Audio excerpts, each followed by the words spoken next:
Assalamualaikum warahmatullahi wabarakatuh. Salam kenal, saya Sylvia, peserta pendidikan guru penggerak angkatan 11 dari SMP Negeri 8 Cilegon. Ruang kolaborasi 2.3, coaching untuk supervisi pendidikan. Praktik percakapan coaching dengan alur Tirta meliputi yang pertama adalah menetapkan tujuan dari hasil percakapan, yang kedua, identifikasi dengan gali dan petakan situasi saat ini. Yang ketiga adalah rencana aksi, mulai merancang aksi yang akan dilakukan. Serta keempat, tanggung jawab memastikan komitmen dan tanggung jawab coach atas rencana aksinya. Assalamualaikum warahmatullahi wabarakatuh. Waalaikumsalam, Bu Silvi. Iya, bagaimana kabarnya sekarang? Alhamdulillah Bu, walaupun lagi kurang enak badan nih karena cuaca itu mungkin ya yang kurang menentu, tapi insya Allah hari ini sehat. Alhamdulillah, ini emang situasi di tempat saya juga kebetulan hujan, jadinya kurang representatif gitu. Jadi harus pindah ruangan, jangan sampai di ruangan yang dekat jendela seperti itu. Oke, Neng, gimana nih? Ada yang mau dibicarakan hari ini atau bagaimana?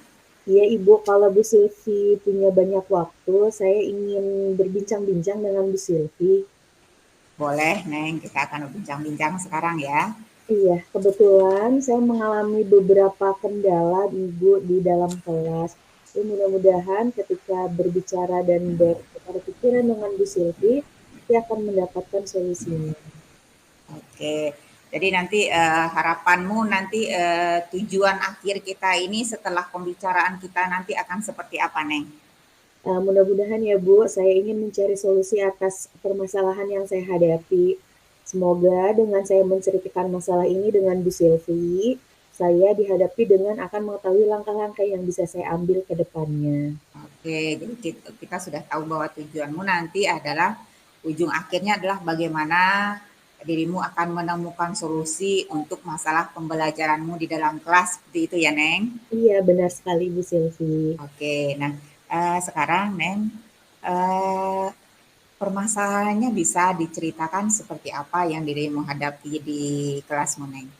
Iya, terima kasih Bu Silvi. Jadi seperti ini Bu, salah satu siswa di kelas saya ketika saya menjelaskan tidak menunjukkan antusias belajar. Malah terkadang jarang sekali siswa tersebut mengerjakan tugas yang saya berikan.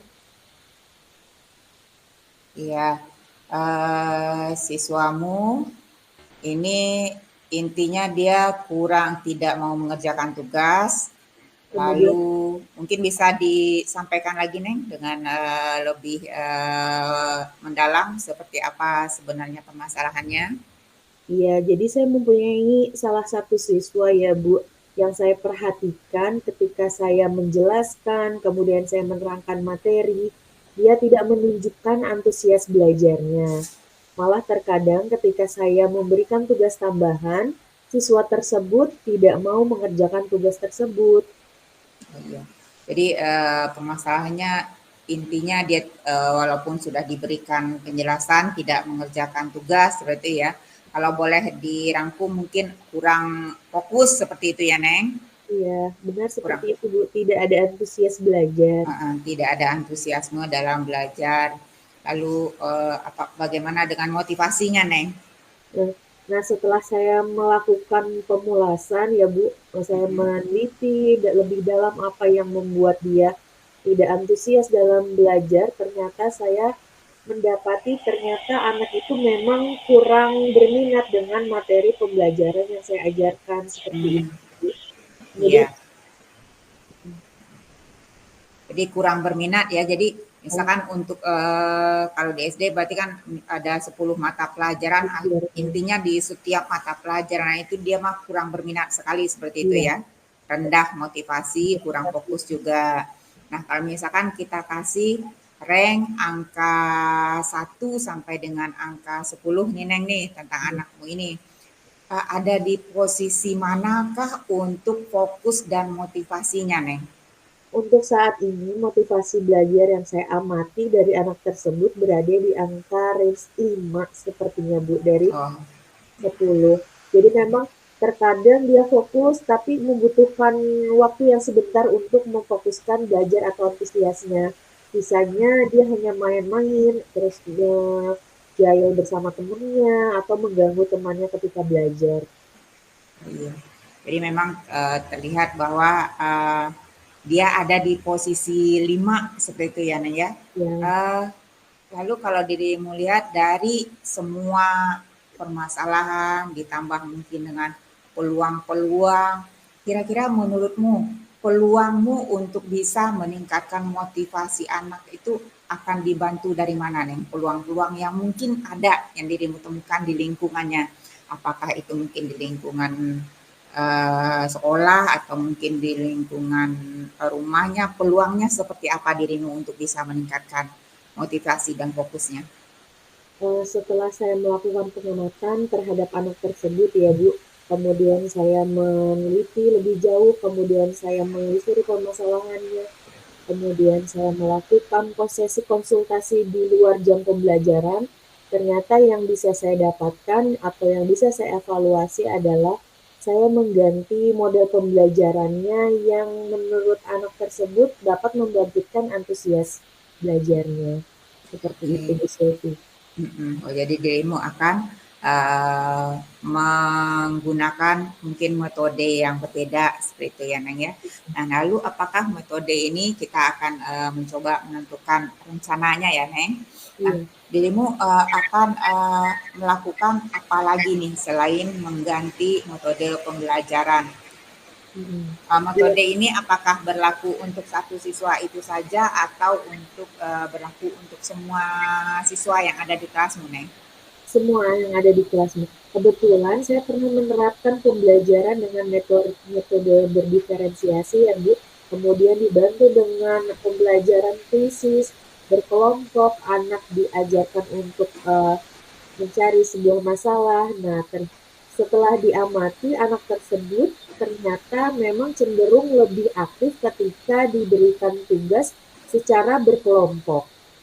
Jadi ke depannya saya mungkin akan menerapkan pembelajaran berkelompok, kemudian menggunakan pembelajaran berdiferensiasi dan melakukan pembelajarannya dengan metode dengan bantuan permainan krisis. Itu Ibu. Oke, luar biasa ya. Jadi dirimu akan menggunakan pendekatan pembelajaran berdiferensiasi mungkin dengan menggunakan metode yang bermacam-macam seperti itu ya, Neng ya.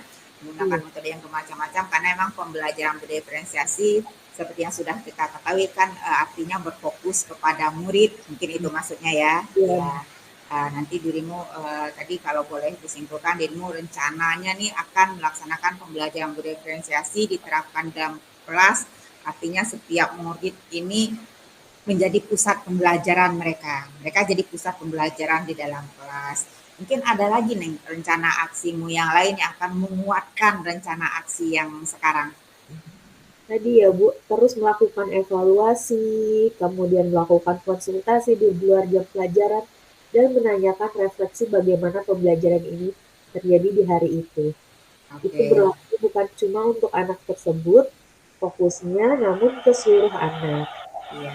Jadi artinya satu anak pun seandainya satu anak mungkin mengalami permasalahan, tapi anak yang lain maksudmu tetap bisa ter tidak diabaikan seperti itu ya, tetap mereka menjadi pusat pembelajaran. Oke, luar biasa, Neng. Lalu jangka waktumu kira-kira, Neng, jangka waktunya berapa lama Neng dirimu akan melakukan pendekatan pembelajaran berdiferensiasi mungkin dengan menggunakan media yang beraneka ragam, metode yang beraneka ragam. Mungkin pendekatan ini akan dirimu lakukan selama berapa lama? Hmm. Metode yang akan saya lakukan ini kira-kira tidak membutuhkan waktu lama ya Bu. Setelah melakukan 3 kali percobaan, mungkin saya akan mengevaluasi apakah metode atau rencana aksi nyata yang saya lakukan ini ada perubahan atau tidak. Seperti Oke, itu. jadi dirimu akan melakukan refleksi lagi seperti itu Iya, ya. Oke, betul. jadi setelah Iya, melakukan pembelajaran berdiferensiasi, dirimu akan melanjutkan dengan refleksi-refleksi lagi. Eh, Kapan nih waktu terdekatnya dirimu akan melaksanakan kegiatan ini, Neng? secepatnya Bu Sylvie, mudah-mudahan kalau memang waktunya pas dan kemudian persiapannya sudah matang, persiapan rencana aksi nyata ini akan saya mulai lakukan di esok harinya. Oh iya. Jadi besok hari sudah akan dilakukan seperti itu Iya, nah ya Neng ya. seperti itu Nah, Bu Selvi. langkah pertama nih, langkah pertamanya apa dulu yang akan dirimu lakukan Nah, untuk mungkin memulai melakukan aksi untuk membuat anak ini menjadi lebih fokus dan termotivasi dalam hmm, pembelajarannya. mungkin saat langkah yang akan saya lakukan ketika saya akan memulai rencana aksi nyata ini, saya akan membuat seperti tes awal kemampuan anak belajarnya, mereka mau ke arah yang seperti apa Bu Sylvie? Apakah Hmm, anak lebih condong ke audio, kemudian kinestetik, atau seperti apa? oh iya. Setelah seperti itu. Luar biasa ya. Jadi maksudmu dirimu akan melakukan istilahnya mah asesmen Sistematis. diagnostik, asesmen awal luar biasa, ya luar biasa nih. Dan terakhir setelah pembelajaran, setelah aksimu selesai, bagaimana dirimu akan menindaklanjuti dari kegiatan tadi? Seperti yang tadi kita bicarakan ya Bu, nanti mudah-mudahan setelah melakukan beberapa kali percobaan rencana aksi nyata ini, saya Hmm. akan terus mengevaluasi, kemudian melakukan refleksi umpan balik bagaimana respon anak tersebut. Oke, Neng, luar biasa.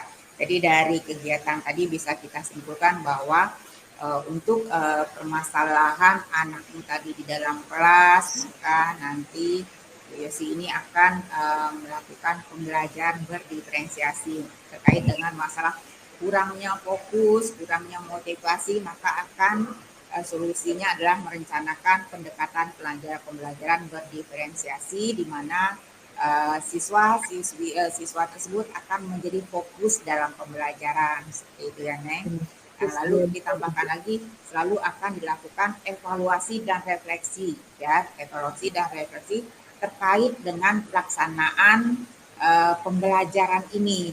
Apakah bisa berhasil meningkatkan fokus dan motivasi? Apakah seperti itu, Neng? iya, seperti itu Bu Sylvie. Mungkin ada tambahan lain yang akan dirimu sampaikan? Iya, mungkin komitmennya ya saya membutuhkan bantuan tentunya bukan dari hanya teman rekan sejawat, kemudian bantuan dari ibu kepala sekolah, saya juga membutuhkan bantuan dari wali murid sebagai sumber informasi ya, apakah ada perubahan belajar, kondisi belajar anak di sekolah nanti. Itu saja bisa tambahannya. Oke, oke. Berarti ada komitmen tambahan, lalu mungkin ada bantuan dari pihak lain yang mungkin bisa semakin meningkatkan proses rencana aksimu agar si anak ini makin lebih fokus dan termotivasi. Mungkin Ya, tadi dari tambahannya bisa diulangi tadi, iya sih, tambahannya ya tadi tuh Bu, dari orang tua. ya orang tua, kemudian saya meminta nanti respon umpan balik dari wali murid apakah ada perubahan dan aktivitas belajar di rumahnya seperti itu Oke, bisa. alhamdulillah. Mudah-mudahan lancar untuk aksinya membuat anak kembali fokus dan termotivasi dalam belajar ya Bu Yosi. Ya, terima kasih Bu Silvi. Yuk, mari kita Ya, akhiri sesi ini ya. ya, alhamdulillah terima kasih Bu Silvi. Yuk, mari. Assalamualaikum warahmatullahi wabarakatuh. Waalaikumsalam warahmatullahi wabarakatuh. Terima kasih, semoga menginspirasi. Assalamualaikum warahmatullahi wabarakatuh.